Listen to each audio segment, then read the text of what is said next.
लड़की को पढ़ाना, एक लड़के को पढ़ाना और एक लड़की को पढ़ाने का ये अंतर होता है कि लड़की को पढ़ाने के बाद हमें ये चिंता नहीं करनी है कि भाई अगर वो शिक्षित कर दी तो अगर, देखो जब शादी करने जाते तो हर माँ बाप चाहता है कि वो एक अच्छे घर में जाए, सामने वाला परिवार ठीक हो, लेकिन इस बात की फिर भी कोई गारंटी नहीं कि सामने वाला कैसा निकलेगा। लेकिन अगर वो लड़की शिक्षित है तो एक तो वो अपने बच्चों को अच्छा शिक्षा दे देगी, दूसरा अगर वो शिक्षित है, अगर भगवान ना करे कोई ऐसी परिस्थिति आ गई तो वो उस परिस्थिति से निकल ना जाए। साथियों, ग्रेटर नोएडा के अस्तौली गांव में आज लाइब्रेरी का उद्घाटन हुआ है और बड़ा मशहूर नाम है रोजगार विद अंकित RWA। उसके संस्थापक हैं अंकित भाटी जी द्वारा ये लाइब्रेरी बनाई गई है जिसमें 50 से अधिक लड़कियां इसमें शिक्षा ले सकती हैं। आम पाठशाला की टीम भी इस कार्यक्रम में पहुंची है। हम आपको दिखाते हैं पूरा कार्यक्रम।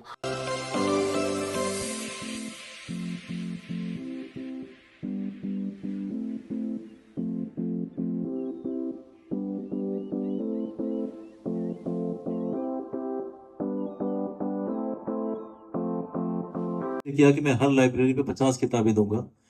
तो मैंने अंकित भाई से कहा था कि लाइब्रेरी बनेगी 6,64,369 और ये दान बैठेगा 600 करोड़ का। 600 करोड़ तो बोलता मैं कर दूंगा। बहुत अच्छा भाई, कमाल का। अब मैं तो इस गांव में मानता हूँ, इस गांव की हवा पानी में कुछ है। अभी प्रगति मैदान में विश्व पुस्तक मेला चल रहा है और वो दुनिया का सबसे बड़ा पुस्तक मेला है। और उस पुस्तक मेले में कल पूरा दिन ग्राम पाठशाला की तरफ से जिसने वहां अपनी भूमिका अदा की वो इसी गांव की आपकी अपनी नीलम पाटिल जी थी। बहुत अच्छे। कल हमें से कोई नहीं पहुंच पाया, उन्होंने अकेले सुबह 11 बजे जाके अपना स्टॉल संभाल लिया। उन्होंने जितने भी लोग आए सभी से अपनी मुहिम के बारे में लोगों को जागरूक किया। इस देश के अंदर एक ऐसा मिशन, इस देश को समुद्र मंथन में प्राप्त वो अमृत घर घर तक पहुंचाने का जो बीड़ा इन्होंने उठाया है, उसके लिए हमेशा से ही हृदय से, हमेशा से ही अंतःकरण से आशीर्वाद रूपी निकलता है लाल बहादुर जी।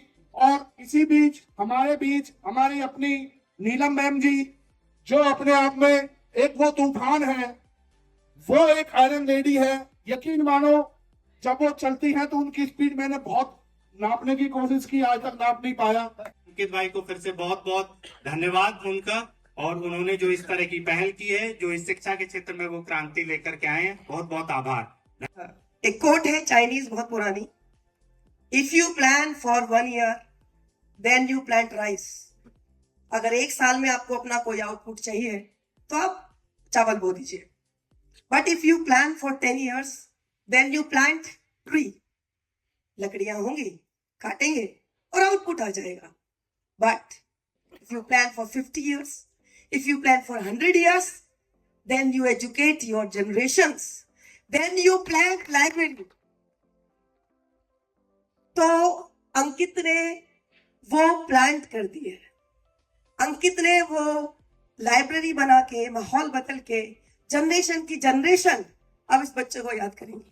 सारे लाइब्रेरी में पढ़ने वाले बच्चे, तैयारी करने वाले बच्चे, सभी को यहाँ पे सभी का स्वागत है, मेरा प्रणाम है। और ये लाइब्रेरी, देखिए ऐसा लगता होगा कि शायद मैंने कुछ दान कर दिया, बहुत सारे लोग कह भी रहे हैं, तो मुझे अब पता लगा है कि शायद ये कोई दान है। बाकी मैं इसको मतलब दान से ज्यादा मानता हूँ कि शायद ये मेरी जिम्मेदारी थी। और इसका कारण है कि एक राम मनोहर लोहिया जी का एक कथन है, give back to your society. अगर आप कुछ हो गए हो तो आप जरूर उस सोसाइटी को दो, अगर आप कुछ दे सकते हो। तो मैं उसी सिद्धांत पे, बस मेरा एक छोटा सा योगदान है इस गांव के लिए। पर मैं पहले कहना चाहता हूं कि कुछ भी अगर दान में आज दे पा रहा हूं तो शायद मुझे वो माहौल इस गांव ने दिया है पहले। तो क्योंकि गांव के लगभग हर सदस्य का किसी भी बच्चे में योगदान होता है, कुछ ना कुछ जरूर होता है। बैठी हुई है नीलम चाची जी लगती है मेरी, चाची ने दादी लगती है मेरी जी। तो वो वो मुझे मिली, वो कही कि भाई लाइब्रेरी की बहुत बुरी हालत हो रखी है, तो लाइब्रेरी के लिए अब लड़कियां कहाँ जाएं पढ़ने, चलो लड़के तो बाहर चले जाते हैं। तो फिर मैंने कही कि शायद हमारे वहाँ एक जगह खाली है और वो शायद इसके लिए बहुत सुटेबल रहेगी। तो इन्होंने कहा कि भाई ये कहने की बात नहीं है, करना ही है फिर काम। मैंने कहा भाई हो के रहेगा। तो आप हाँ जौनपुर जिले में, तो उसमें मतलब हर घर से एक आईएएस है, आईपीएस है, आईएफएस। तो उसका कारण सिर्फ एक है, मैं बता देता हूँ। आपके गांव के आसपास से जो लगता है, जो नौकरी लगता है, जैसी लगता है, आसपास के बच्चे उसी से प्रेरित होते हैं कि भाई अगर यहां से आईएएस बनने लगेंगे तो हमारे गांव से आईएएस बनने शुरू हो जाएंगे।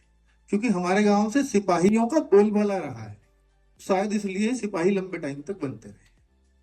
यहां से और एग्जाम निकलने लगेंगे तो लोग उनसे पूछने आने लगेंगे क्या तैयारी के तरीके थे, क्या सोर्सेज थे, कैसे मैं पढ़ाई करूं, तो लोग उन्हें गाइड करना शुरू कर देते हैं। तो उस माधव पट्टी का सिर्फ एक ही ये सफलता का राज है। तो अब जो खुद आईएएस बन गया तो वो भी तो ये चाहेगा कि मेरा भाई भी बने, मेरी बहन भी बने, या मेरे रिश्तेदार बने, या मैं किसी और जो बच्चा मुझे मानता है, मुझसे गाइडेंस लेना आता है, ये भी बने। तो वो शायद इसलिए एक चेंज चल जाती है।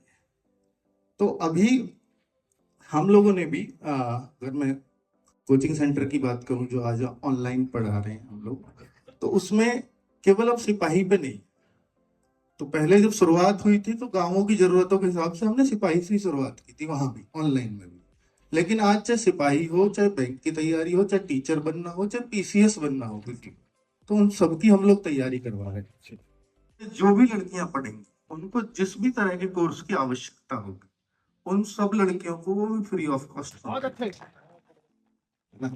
तो उनको ना कोई किताब की यहाँ कमी होगी, ना किसी कोर्स की कोई कमी होगी। जो यहाँ पढ़ेगी उन सब के लिए ये सुविधा आजीवन रहेगी जब तक वो पढ़ती रहेगी। तो ये मेरी तरफ से, और मेरा एक निवेदन है सभी ग्रामवासियों से, सभी ज्यादातर जो शिक्षा से जुड़े हुए लोग हैं वो यहाँ बैठे हैं, जितना मैं देख पा रहा हूँ। तो देखिए, लड़की को पढ़ाना, एक लड़के को पढ़ाना और एक लड़की को पढ़ाने का ये अंतर होता है कि लड़की को पढ़ाने के बाद हमें ये चिंता नहीं करनी है कि भाई अगर वो शिक्षित कर दी तो, अगर देखो जब शादी करने जाते तो हर माँ बाप चाहता है कि वो एक अच्छे घर में जाए, सामने वाला परिवार ठीक हो, लेकिन इस बात की फिर भी कोई गारंटी नहीं कि सामने वाला कैसा निकलेगा। लेकिन अगर वो लड़की शिक्षित है तो एक तो वो अपने बच्चों को अच्छा शिक्षा दे देगी, दूसरा अगर वो शिक्षित है, अगर भगवान ना करे कोई ऐसी परिस्थिति आ गई तो वो उस परिस्थिति से निकलना जाना। तो शिक्षित करना एक उद्देश्य हो जाना चाहिए हर किसी का। अभी ये सफ़र मैंने 2008 या 9 में शुरू किया था, तो बिल्कुल भी ये नहीं सोचा था कि ये सफ़र इतना लंबा चलेगा। आज सभी की देन है ये कि हम इस मुकाम तक पहुँचे हैं, और सभी ये कल्पना करें कि ये सफ़र और लंबा चलता रहे और सबको इसका सहयोग भी मिलता रहे।